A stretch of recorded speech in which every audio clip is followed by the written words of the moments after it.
let's look at something we call gamification. When I say gamification, it simply means that using games and some amazing or mind-blowing activities in the classroom, being it, physical or online, to help your students, restructure them and then get them from the state of boredom into a state where their energy is renewed and then they're ready to learn again. Because most of the times, students get bored at a point in time when the teacher is teaching. So the teacher should find a way to get them back into the lesson. How do you get them back?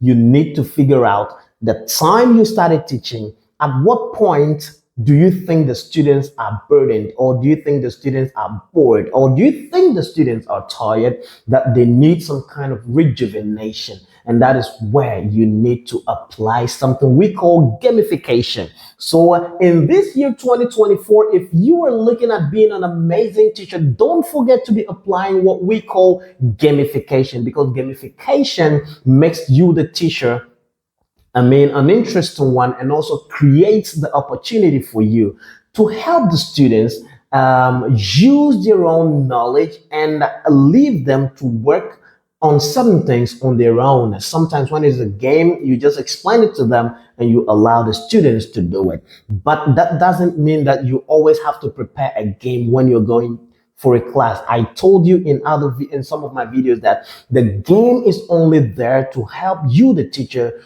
to rejuvenate the student and bring them back out of boredomness. When they're burdened or when they are bored, you need to find a way to bring them back. And gamification is one of the amazing and creative ways to bring them back. So you can play some games like in out, you can play some games like board race, you can play some games like back to the board or the hot seat.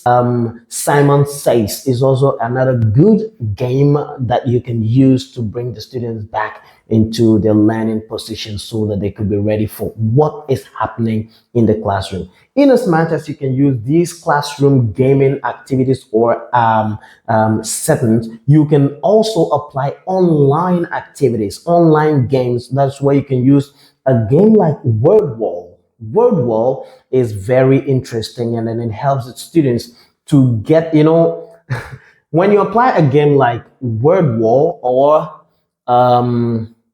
a game like Bamboozle, these are online games and they resonate.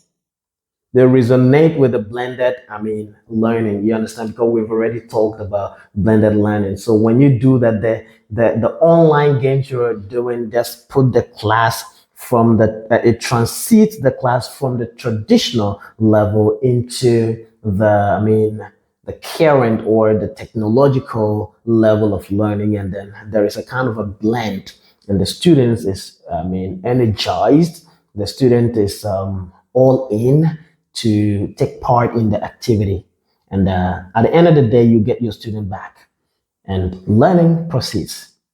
Remember, I've told you in one of my videos again that whilst you teach, you, the teacher, should be smart enough to know the attention span of your students. And this takes us to the next point. As a teacher, as a teacher in this current world we live in, 2024 and beyond, you should be able to know and understand and be able to calculate your students' attention span.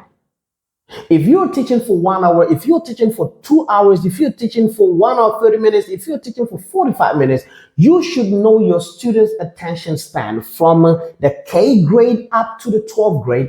You should be able to know. When we talk about the attention span, we are saying that at what level is the student tired?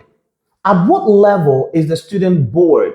At what level is the student's absorption level down? So when you are able to notify, or when you're able to take note of these times, or the point where the student is not able to consume or assimilate anymore, that is the point that the teacher needs to apply gamification. and then turn the class over into a blended learning environment.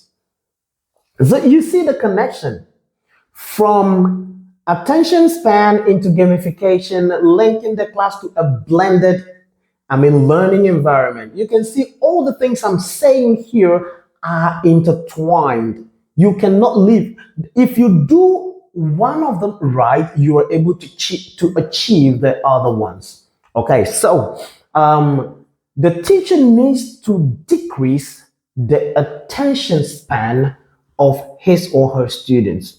You need to know this. In the world where we are, that the students play games every day at home, you need to find a way to use your interest to get them into your interest. So you use their interest to bait them. Remember, use your interest to bait them.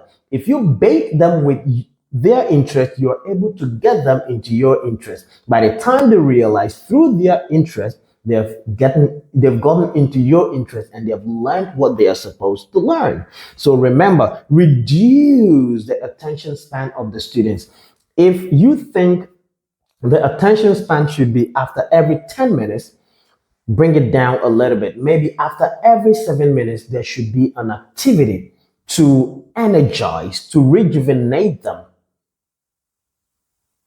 to release all stress, and also create a new form of interest towards the lesson that is still on course.